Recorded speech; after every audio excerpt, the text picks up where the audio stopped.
Okay, can everyone hear? I can hear you. I've not gotten confirmation, chat or otherwise, that anyone else is able to hear us now, though it appears they should be able to. Okay, Jamie, if I give you a telephone number, dang it, I need to go to the, okay, I'm going to go to, I'm going to get the telephone number of the guys at the zoo. Okay. And can you dial it? Yeah, I don't know. Let me see if I can dial it here. I'm not sure if you'll be able to hear it. No, it doesn't matter if I hear it. You can just make sure that they can hear. Oh, okay.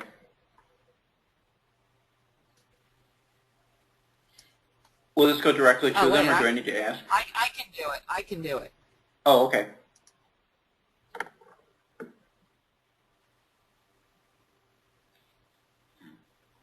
Well, maybe I can't. The number is 254-750-8400.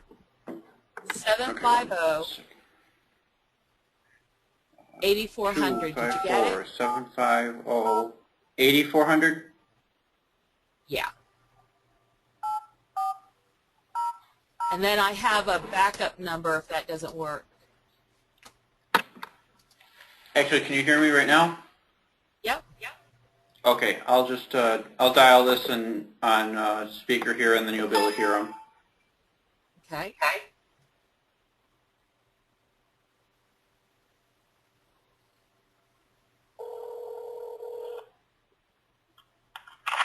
Cameron Park Zoo. Hi, I'm here with Casey Cover. Casey, can you hear them? Yep.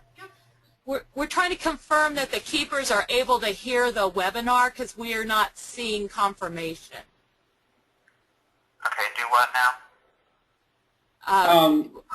Rachel Anderson has a group of keepers that are joining in on a webinar, and we can't see if they can hear, and if we've got them signed in, but we want to make sure that they can hear and see the video before we start. Okay. Hold on just 1 second. Thank you. Thank you. Come on, located outside the entrance of our offices on Franklin Avenue. Thanks for waiting. Someone will be with you in just a moment.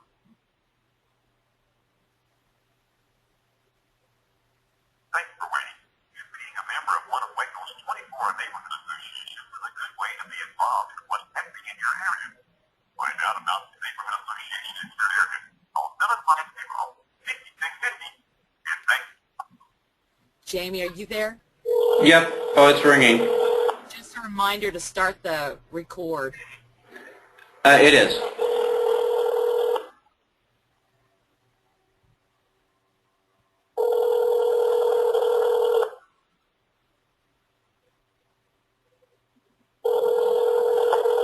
You have reached the desk of Lady Van Antwerp, staff assistant for Cameron Park Zoo. I am currently unable to come to the phone. Please leave a message and I'll get back to you as soon as I can. If you need immediate assistance, please dial 254-750-8400. Thank you.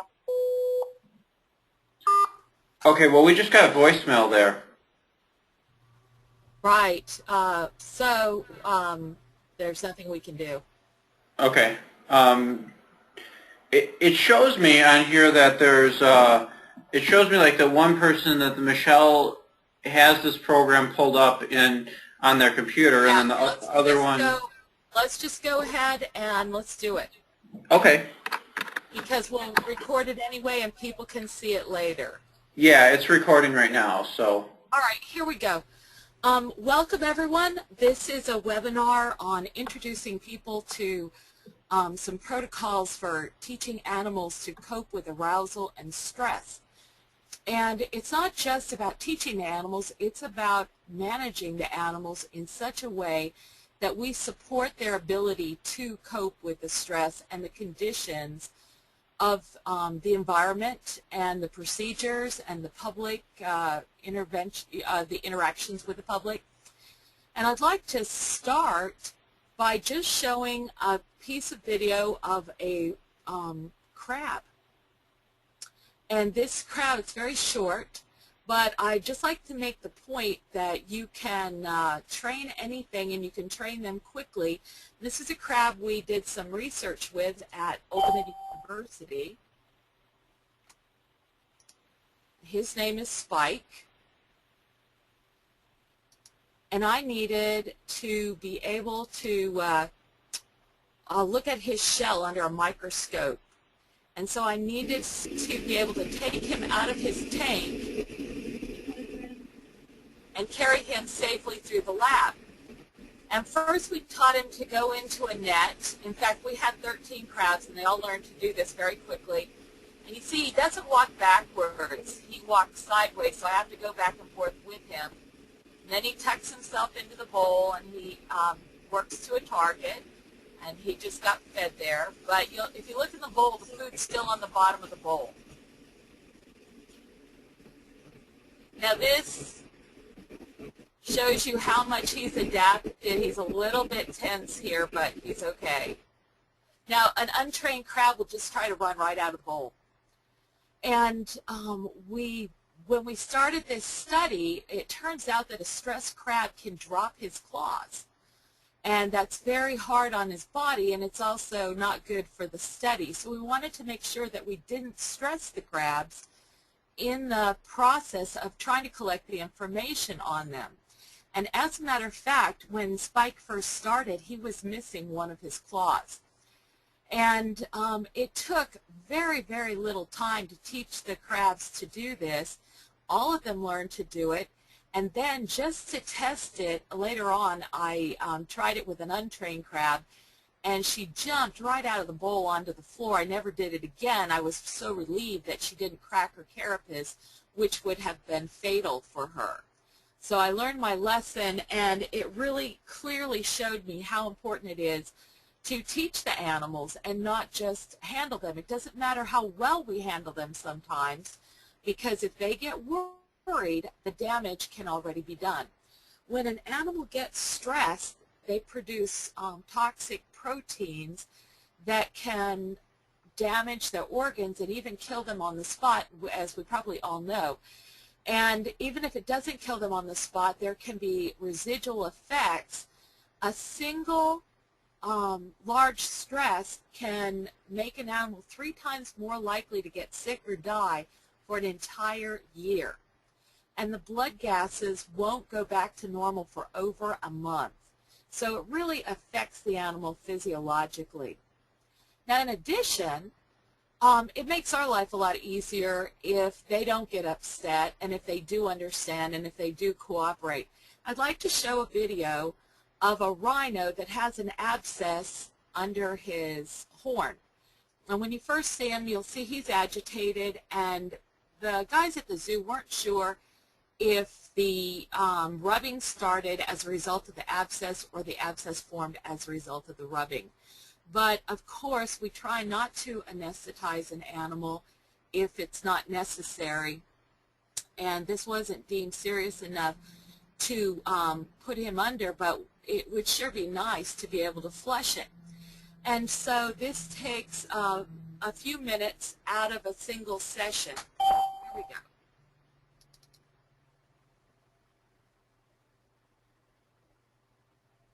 Okay, this is Jordy, the new rhino.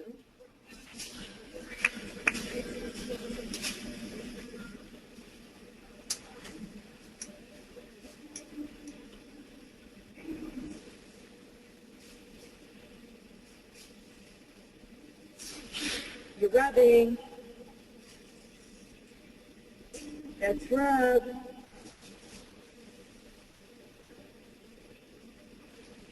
Right now.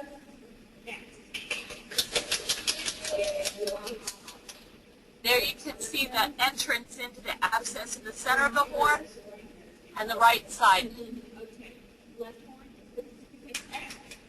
There's the right side.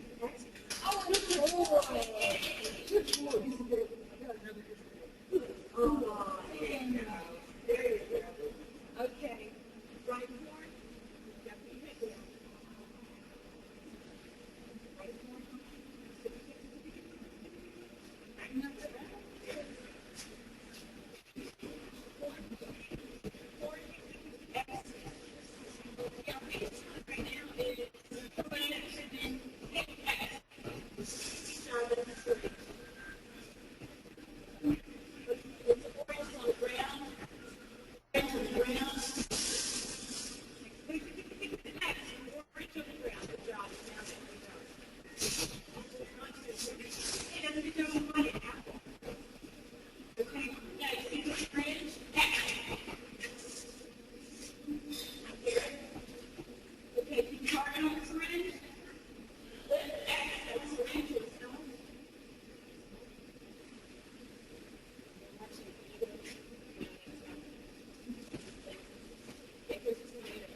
Okay, now I'd like to talk about what we just looked at. And the first thing is that you saw that Jordy was a little agitated initially, and he was rubbing on the sides of his holding area. And I just named it.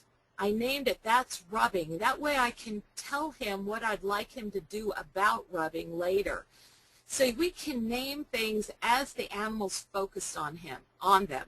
For example, if you want to name a doorway as the animal's walking through the doorway or approaching the doorway, you can say, that's the door to the holding area, or that's door number 1, or you are going to the door and that's the door to go to your feeding, or however it's most useful for you to describe that thing. And this does 2 things for us. First of all, it builds the vocabulary of the animals. And, well, actually it does 3 things. It builds the vocabulary. It gives them, it tells them what's going on. It gives them information about what's happening in their lives. And third, very importantly, it engages their mind. And maybe later we'll be able to talk about the physiology of this in another webinar. But it has to do with cell receptor biology. And the receptors that receive the dopamine that's excitatory are the same receptors that receive the neurotransmitters of conscious thought. So whoever gets into those receptors first wins. And if we can get the animal thinking, he is simply less available to be aroused. He's less likely to be aroused. And that's an incredibly important benefit of talking to your animals and giving them information and getting them used to expecting information from you. Now, one question people often have is it good to give them words or tell them things that they don't understand yet? And I think it's very good because, first of all, they understand more than we know. They have been listening to us and listening to the conversation and living around us for a long time, and they figured out many, many things. Secondly, they learn what the thing is that you just told them by the context. And if you've been in a foreign country where you didn't speak the language, you will have that direct experience. Somebody will tell you what something is, and then you'll taste it, and then you'll know what it is, whether you understood the word or not. It may take you a couple of times before you really remember that word. It's 2 o'clock. To use it yourself, but it's useful right away. Okay, then the next thing is Jordy very quickly becomes directly engaged with me. And he's working for his cut up fruits and vegetables, but they're not special treats. It's just part of his regular diet. I don't know if you noticed, but he doesn't really like oranges very well. And he immediately dropped an orange, and subsequently he dropped every orange. But I told him, can you pick it up? It's on the ground. It's on the ground. And he didn't go. He didn't go. And finally he went to pick up the orange, and he picked it up. And by doing that, he's confirming that he understands what I said. I tell him, great, thank you. But then I saw that he really didn't like the oranges very well because he dropped them every single time. So here we were describing to him information as we went and naming, first of all, his foods. Then where his foods were, I'm handing them to your mouth. It's on the ground.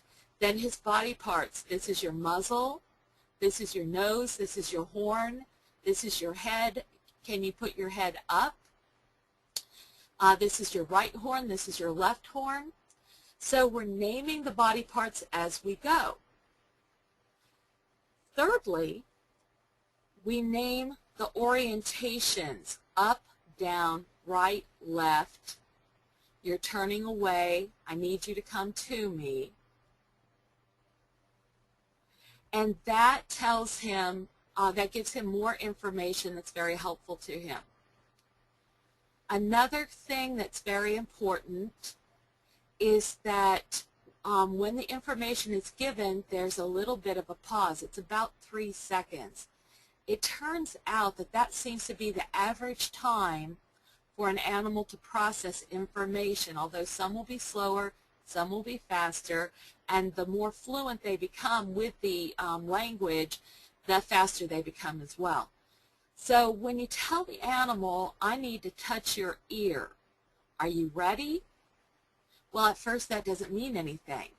But what happens just naturally is that many, many times the animal will sit there and ponder, gee, she said she's going to touch my ear. And they show a minute of confusion, and then all of a sudden they hang their head down a little bit, they get very quiet, and that's when I'm ready to start the approach, because they're showing me that they're ready.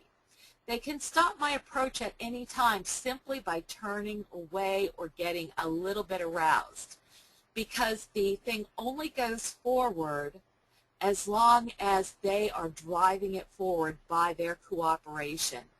You may recall at one point he turned away from me and I backed up. And it's actually faster for me to do it this way than to try to push or grab an opportunity that isn't really offered.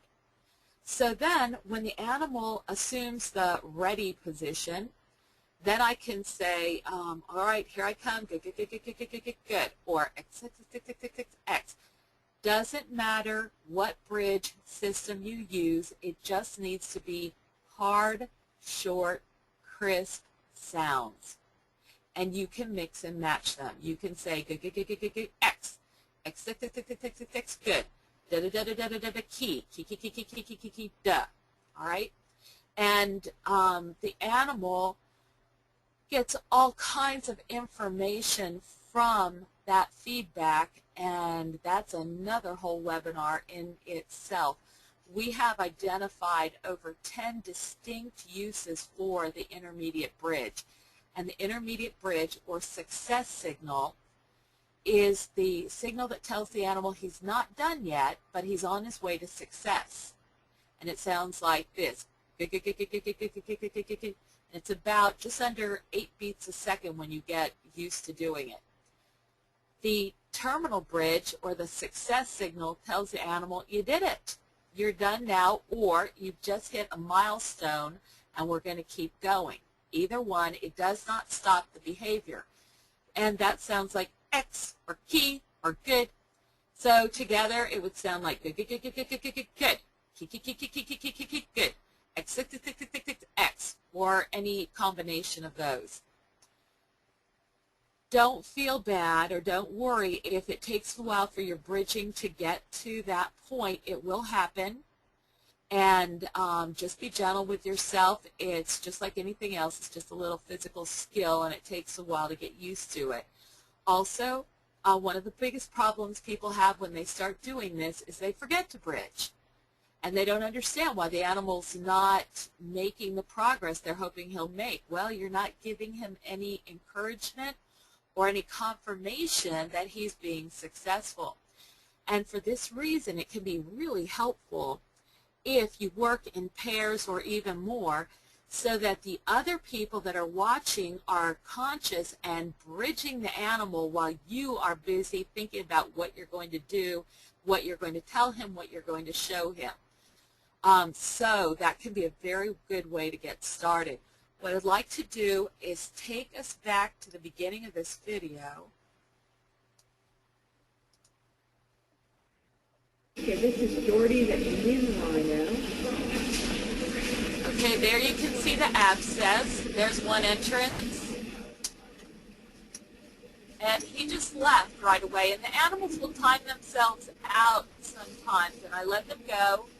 And a few minutes later, they usually come back. Rubbing. I used this opportunity to That's change right. the camera angle so that we could see better what was happening. Right now, X. And there's the 2 openings for the abscess. Right on left nose. On my air, that's the right nose. Okay. Left horn. X. Right horn. X. Oh, good boy. Good boy. Oh,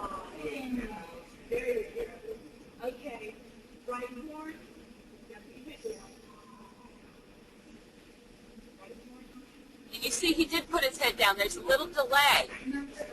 And now he times himself out. I changed the camera angle.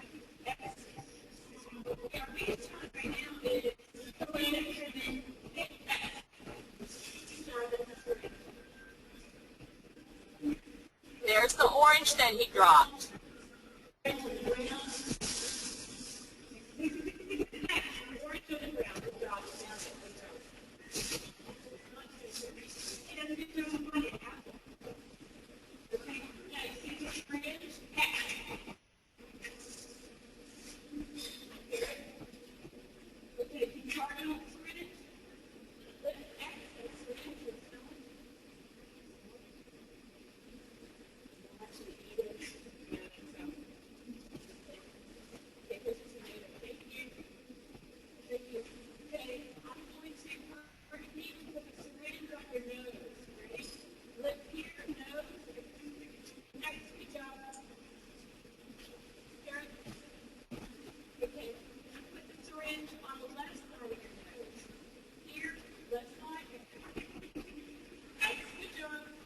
So here I'm just defining the directions, the body parts, and the equipment.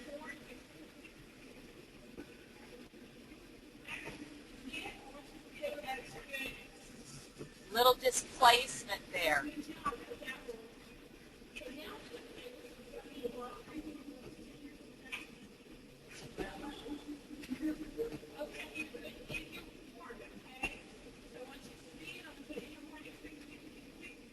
You see he avoids it, and I don't go after him.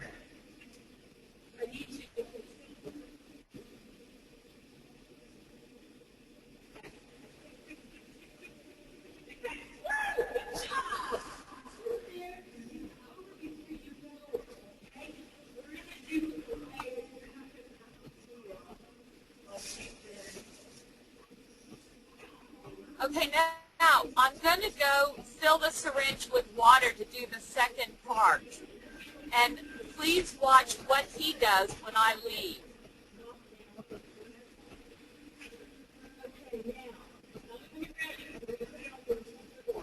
Whoops, I was a little premature.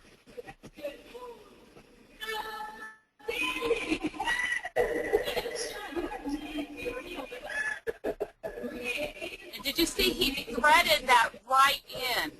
And I'm going to fill the thing with water. His food is still right in front of him.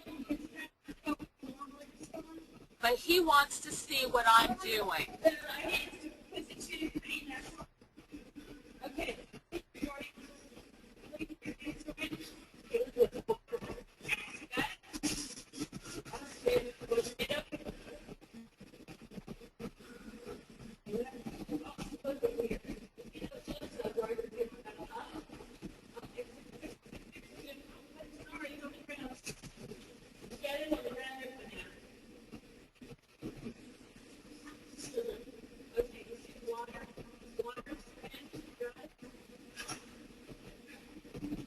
So we start out with a neutral part of his body and just show him the process so the water is touching his skin.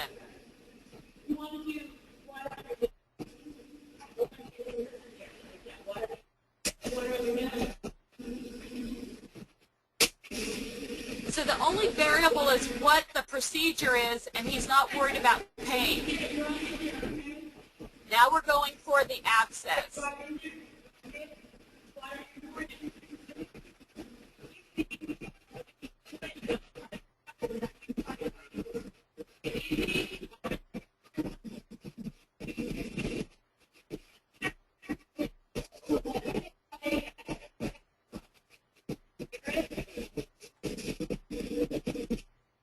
Okay, and of course the sound broke on the camera at that exact time. And that's unfortunate, but at least we can see there's still more work to be done. That's not a full flush. But this animal, once you can get that far, you should be able to get everything done. And he's not at all worried about it. He's cooperative, and he's going to be ready and happy to cooperate again. Now I'd like to show some video of a wolf. But before I show this video, which I'll put in and get ready, I'd like to take you through the process, what it sounds like to teach the bridges and the target. Because on the bulletin board, and I'm typing in the link right now, actually, I don't seem to be able to type it right now. It's Synalea.com/PHP BB, the numeral 3. And that's a forum, and everybody that sends their email and first and last name in will be added to the forum, and on that forum are directions for teaching bridges and targets, and it takes less than a minute once you get used to doing it. And what it sounds like to get the animal started is muzzle or hand if it's a primate, and you're going to do it with a very crisp, sharp movement and with a crisp, sharp sound.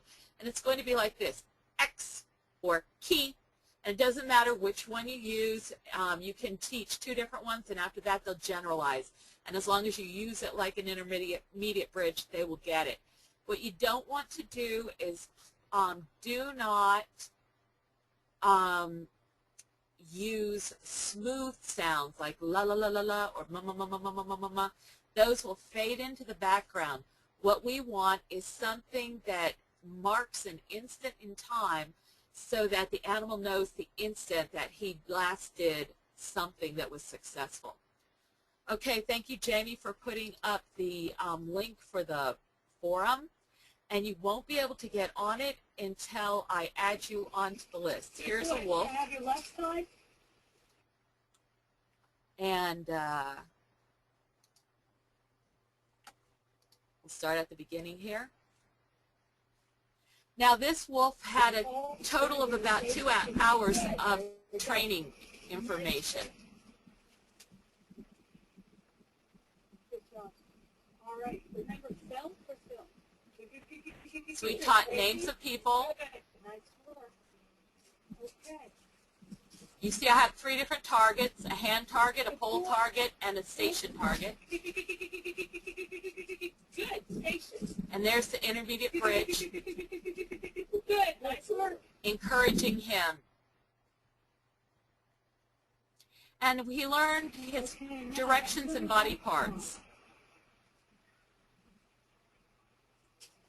Have your right shoulder and your right hip. Right shoulder, right hip.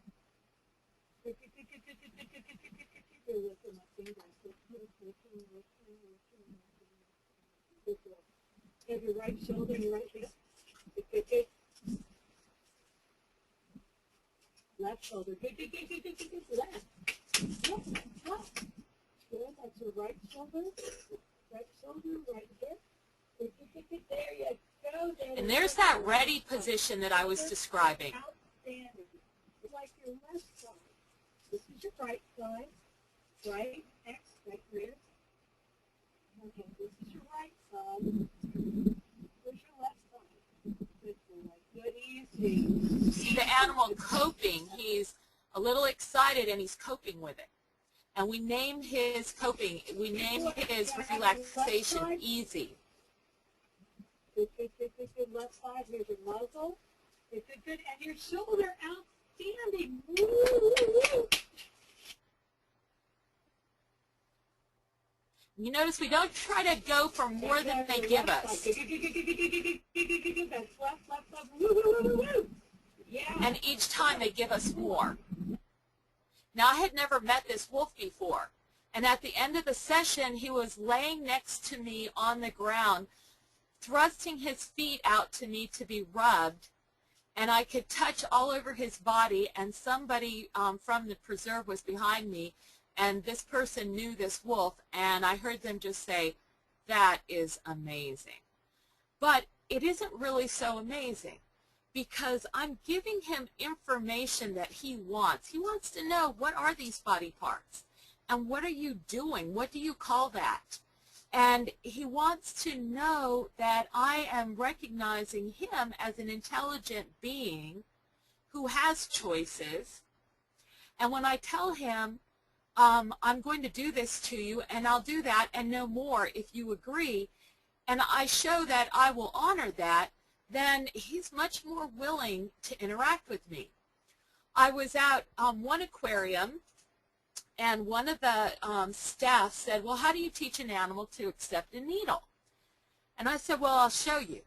And right then and there, I went through the entire process. And the process includes showing the animal what's going to happen. I show them on my own arm.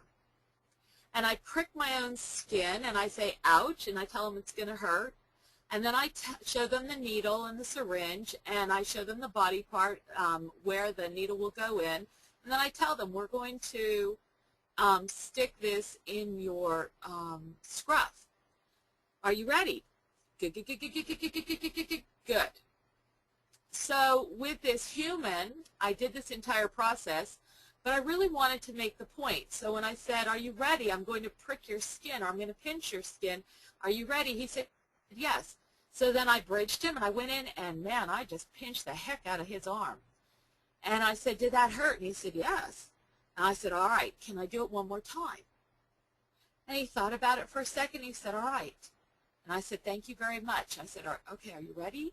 And he got all ready, and then I said, okay, here I come. Good, good, good, good, good, good, good, good, good. And you can still see the red mark from the first time. And I did it again, and I saw him wince. And everybody kind of laughed nervously. And I said, did that hurt? And he said, yes. And I said, I only need to do it one more time. Can I do it again? And he said, yes. And I said, why? Why are you going to let me hurt you?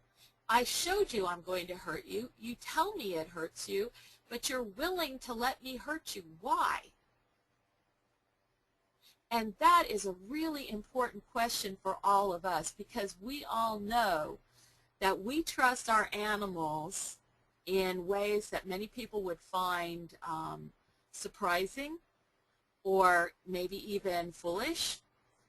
And they learn to trust us. And that mutual trust gets us through some very, very difficult situations. And we're supporting that trust when we give the animal more information, and when we have integrity, when we tell them, here's what I'm going to do, here's where I'm going to do it.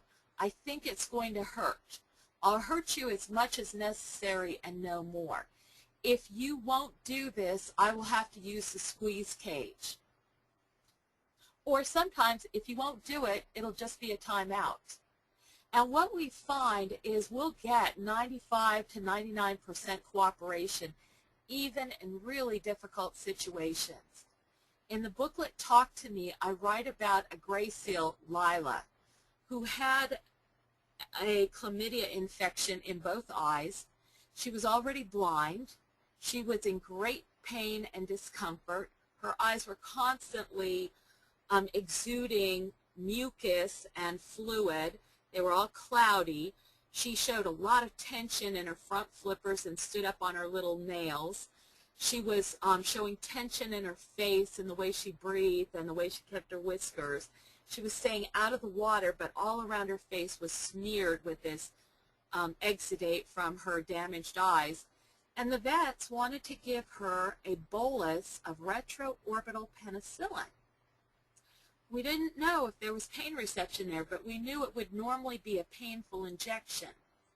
Well, she'd been taught to accept injections, but never there, and she didn't want anything I had to offer. She certainly didn't want food. She didn't want to talk to me. She had no interest in working. She didn't even want to be in the water. So the vets asked me to have her in the squeeze cage, and they got there, and she was in the squeeze cage. But as you know, the gray seals have a smaller head than their shoulders, and even though she was completely compressed, she had full range of motion of her head. She could rip their arms off. So they said, it's too dangerous. And I thought quickly, and I said, what if I take her out, put her on a podium? Because remember, they were afraid that the chlamydia infection would go up the optic nerve to her brain and kill her. So there was a lot at stake. What if we take her out, put her on the podium, and I put my arms on each side of her face, and you guys can go in and do the injection? And they said, yeah, that'll be fine. You guys may recognize that as well. So we did exactly that. And of all things, Lila cooperated. And I told her exactly what we were going to do. And then I put my hands in position, or I told her, okay, get ready. And she blew off her breath a couple of times like the marine mammals do before they're going to dive. And she crinkled her nose all up like she was just galvanizing herself against this experience that she was about to have. And then she got really quiet, like I described with the ready, and I rushed my hands into position, and I started the bridging, good, good, good, good, good. I said to the vets, go. And they did. And she sat there and allowed them to give her that injection behind her eyeball. And I was absolutely astounded and humbled. I could not believe that she would trust us to let us do that. And it wasn't a matter of she wanted to do it. It's a matter of somehow she must have recognized that she was in a bad situation and we were trying to help. So they finished, and then they said, gee, that went easier than we thought it would. And they left. And I was there with Lila. And I was so emotionally affected, and I was so humbled because I had always underestimated Lila. I didn't think that she trusted me. I didn't think we had much of a relationship. She was the least interested in training, the most stressed, the most reactive. And yet, when the chips were down, that work that we'd persevered in doing, that understanding, took us through this potentially fatal event. And Lila lived many more years after that. She was blind, but the infection subsided. I have one more piece of video that I would like to show you, and this is of a bird. And this takes some background preparation because it doesn't look like much. When you see this training process, in a way it's anticlimactic because, you know, you're just talking to the animal and showing him with touch, you know, various body parts and various procedures, and you're giving him feedback using the bridge. And there are some other things we do to help the animals cope, and that can be the subject of another webinar sometime. But we teach them to relax on command, and we teach them to put up with things that they find difficult. For example, nail clippers or needles or the veterinarians. And we do this in a process, and it's very fast, really. I can generally see an animal go from being unwilling to cooperate with a procedure to being the first one to offer to do the procedure in about 2.5 weeks. And that 2.5 weeks consists of 2 to 5 minute training sessions 3 to 4 times a week. And it's less than an hour of training time. So I really understand how limited time is for zookeepers. But you're going to be able to do this right as you're checking your lines in the morning and at night. If you just are ready to interact with the animal, take your targets with you, think about what you need to name, what's the next procedure coming up, and when the animal comes over to see you to say hello or goodbye, just talk to him for a couple of minutes and show him the next thing. And not only will you be empowering him to stay safe and manage his stress in all the things that he has to learn to do, but you're also enriching his entire life because you have just helped him to decode part of his world. You've given him names that when he hears somebody else say something, he's going to know what they're talking about. We see this a lot. The animal will, like, they'll hear me say, okay, we're going to go 2 steps and we'll turn left. And the animal will walk 2 steps and turn left, demonstrating, look, I know exactly what you're saying. It's like, right, okay, let's do it. In this particular case, I really get a kick out of this particular animal. He's beautiful.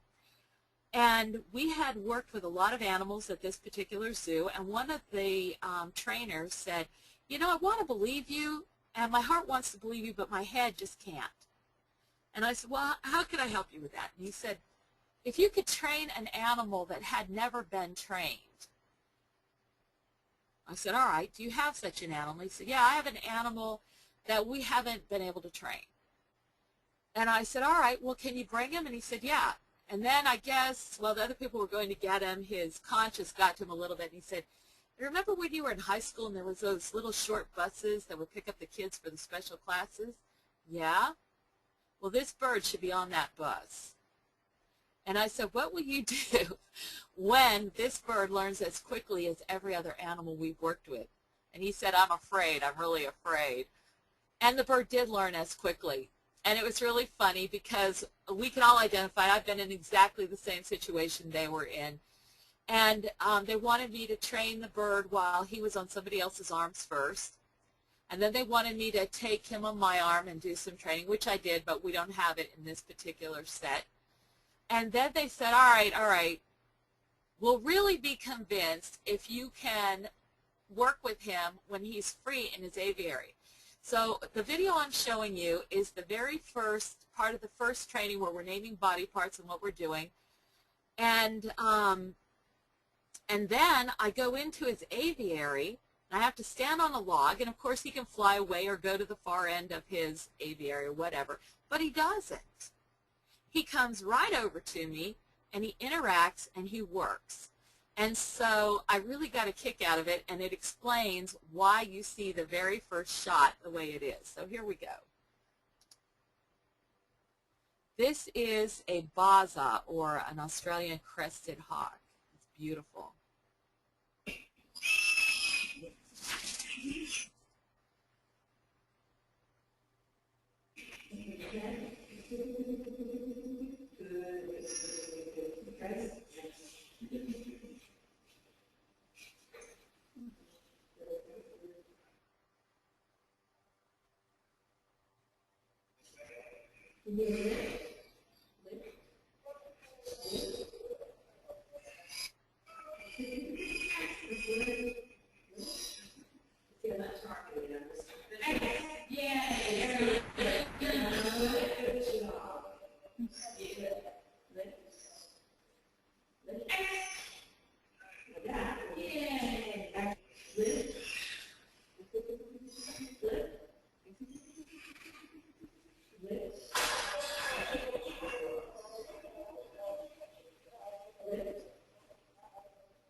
Good job.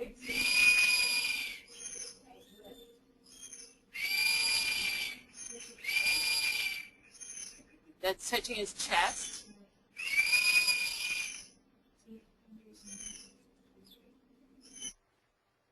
Okay, here's a bird that they couldn't get duration with that first, and this becomes really easy with an intermediate bridge. This guy was like 8 months before with no duration,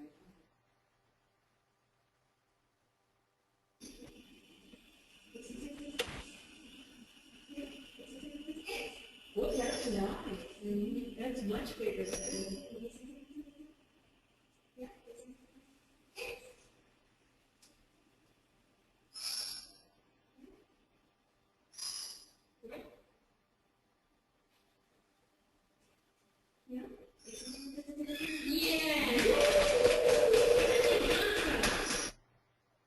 Okay, so there's just 2 examples with birds. So you've seen it work with rhinos, wolves, crabs, and birds.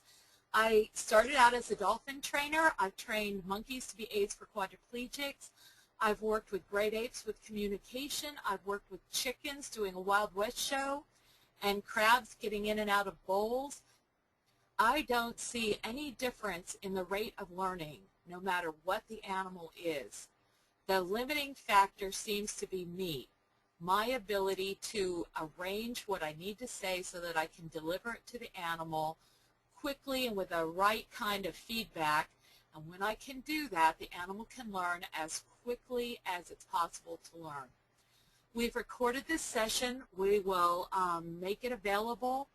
If you would like to be able to get into the forum and get the instructions on how to teach the bridges and the targets, terminology information, information on teaching conditioned relaxation and working with cycles, please make sure I get your name, your full first and last name, and your email, and we'll add you to the forum, and you'll get a link that will allow you to log in there and get this information. The forum you will be finding this in is called PM Intro, short for Perception Modification Intro. Thank you very much for joining me today, and I look forward to talking to you more about your experiences. I'd really like to hear about how you apply this information to empower your animals and to make your job easier. Thank you very much.